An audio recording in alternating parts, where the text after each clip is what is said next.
పాపని ఏదో అనుకున్నాను కానీ మాసే. నువ్వు కూడా రా.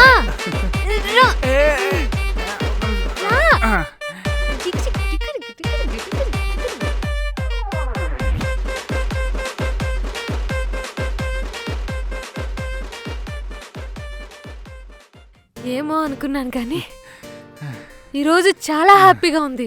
నేను అనుకున్న దానికంటే చాలా ఎక్కువ ఎంజాయ్ చేశాను. ఇదంతా నీ వల్లే.